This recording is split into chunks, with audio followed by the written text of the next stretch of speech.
யோ பையா எங்களெல்லாம் கல்யாணத்துக்கு கொடுத்த பொண்ணு வரணும் எங்க கிட்டே வா ஏடா போ நம்ம போ கிட்டே உன்னால உண்மையான பேய் வந்தா நல்லா பிடிக்கும். பேய் தினமும் வாடகை கொடுத்துன்னு இருக்கோம்.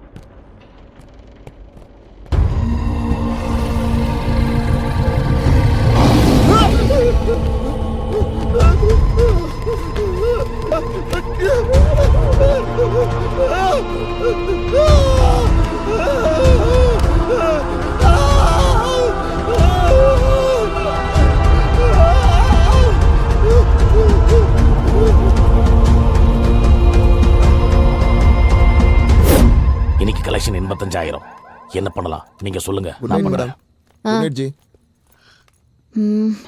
என்ன பண்ணலான்னு அப்புறமா சொல்றேன். அது வரைக்கும் அக்கவுண்ட்ஸ் எல்லாம் கரெக்டா பாரு. ஓகே.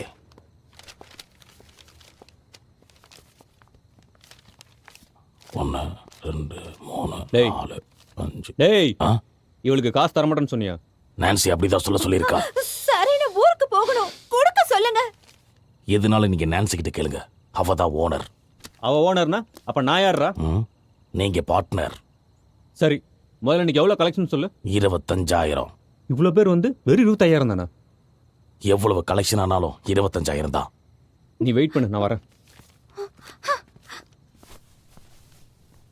நான்சி, ஏன் மொத்த கலெக்ஷன் வெறும் 25,000 தான் சொல்லியிருக்க? பிசினஸ்ல நம்ம ப்ராஃபிட் பார்க்கணும்னா சில விஷயங்களை அவாய்ட் பண்ணி தான் ஆகணும். கேட்கறப்பெல்லாம் கொடுத்துக்கிட்டே இருந்தா நடு தெருவுக்கு தான் வரணும். பூமிகா ஊருக்கு போறோம் தானே பணம் கேட்கறா, கொடுத்துடலாம்ல. இன்னும் 1 வீக்ல சேலரி டேட் வரும், அப்ப கொடுத்துக்கலாம். இப்பவே கொடுத்தா அடிக்கடி பணம் கேட்டு டார்ச்சர் பண்ணுவாங்க. இங்க எல்லாமே ஓ ரூல்ஸ் தானா? அப்புறம் எதுக்கு என்ன பிசினஸ் பார்ட்னர் வச்சிருக்க? நீயும் ஏதாவது ரூல்ஸ் வச்சுக்கோ. I don't mind. அப்படியா? ஃபர்ஸ்ட் ரூல், பிசினஸ் செய்யற இடத்துல இனிமே சிகரெட் பிடிக்கூடாது.